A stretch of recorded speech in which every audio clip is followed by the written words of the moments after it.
కలిసి వచ్చే కాలం వస్తే నడిచొచ్చే కొడుకు పుడతారంటారు. ప్రస్తుతం చంద్రబాబు గారికి కలిసి వచ్చే కాలం. అందుకని ఘన విజయం ఒక ఎత్తు అయితే కేంద్రంలో కీలక పాత్ర స్థానం మరొక ఎత్తు. ఇప్పుడు మరొక అంశం ఏంటంటే మొన్ననే ట్యాక్స్ డివల్యూషన్ ఫండ్స్ కింద 5,000 కోట్ల రూపాయలు రావడం, అది ఇవాళ పెన్షన్ల పంపిణీకి కరెక్ట్గా చేసుకోగలిగినటువంటి సందర్భం. మరొక వైపున ways and means overdraft, ఈ రెండు కూడా తాత్కాలికంగా అప్పులు తీసుకోవడానికి ఉండేటటువంటి విధానం కేంద్రం దగ్గర నుంచి, కేంద్ర సంస్థల నుండి.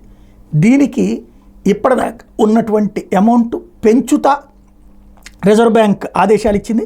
రాష్ట్ర ప్రభుత్వాలు కేంద్రపాలిత ప్రాంతాలకి ఆర్థిక వెసులుబాటు కల్పించేందుకు వేజ్ అండ్ మీన్స్ అడ్వాన్స్ పరిమితులు రిజర్వ్ బ్యాంక్ ఆఫ్ ఇండియా పెంచింది. ప్రస్తుతం అన్ని రాష్ట్రాలు కేంద్రపాలిత ప్రాంతాలకు వేజ్ అండ్ మీన్స్ అడ్వాన్స్ పరిమితి 47,010 కోట్ల రూపాయలు ఉంటే జూలై 1 నుంచి అంటే ఇవాళ నుంచి 60,118 కోట్లకు పెంచుతా రిజర్వ్ బ్యాంక్ ఉత్తర్వులు జారీ చేసింది.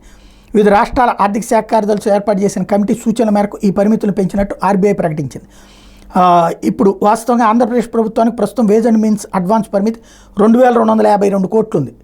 తాత్కాలిక అప్పు అంటారు అన్నమాట వేజ్ అండ్ మీన్స్ అనేటువంటిది. 15 రోజులు చేబదులు సరిగ్గా అర్థమయ్యేలా చెప్పాలంటే జూలై 1 నుంచి ఇది 2,921 కోట్లకి పెరిగింది వాటి నుంచి. దీన్ని బట్టి 2,921 కోట్లు తాత్కాలిక అప్పు తీసుకుంటుండొచ్చు.